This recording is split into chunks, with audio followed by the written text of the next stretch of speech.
Hi friends, welcome back to our channel The Homemade Vibes. இன்னைக்கு நம்மளோட சேனல்ல இனிப்பான உளுந்து வடை எப்படி செய்யறதுன்னு தான் பார்க்க போறோம். தேவையான பொருட்கள் என்னென்னன்னு பார்க்கலாம்.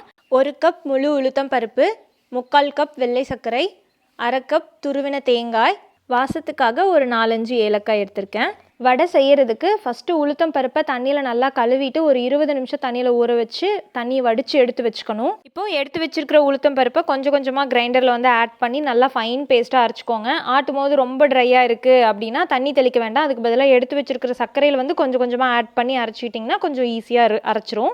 உளுத்தம் பருப்பு வந்து நல்லா ஆட்டுற வரைக்கும் நமக்கு வடை வந்து ரொம்ப சாஃப்டாக வரும். அதனால் நல்லா அரைச்சிக்கோங்க. பருப்பாக இல்லாத மாதிரி பார்த்துக்கோங்க.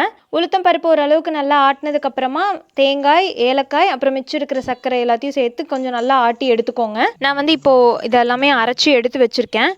இதை வந்து நான் இப்போது வடை மாதிரி எடுத்து தட்டி காமிக்கிறேன். பாருங்கள், நல்லா தட்டுறதுக்கு வந்திருக்கு. உங்களுக்கு கையில் நல்லா வரலன்னா லைட்டாக தண்ணி தொட்டுட்டு தட்டினீங்கன்னா ஈஸியாக கொஞ்சம் நல்லா வரும்.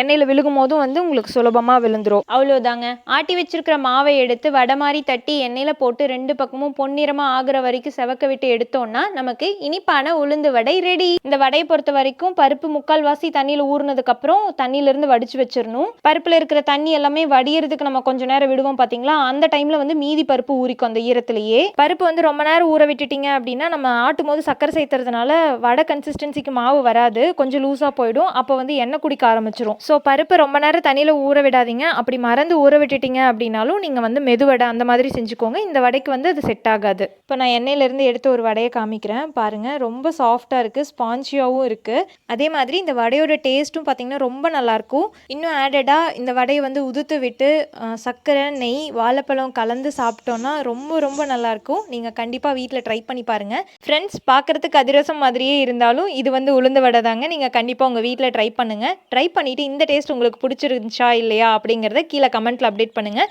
இது வரைக்கும் நம்மளோட சேனலை சப்ஸ்கிரைப் பண்ணாமல் இருந்தீங்கனாலும் கீழே இருக்கிற ரெட் கலர் சப்ஸ்கிரைப் பட்டனை கிளிக் பண்ணி பக்கத்துலேயே இருக்கிற பெல் ஐக்கானை கிளிக் பண்ணுங்கள்.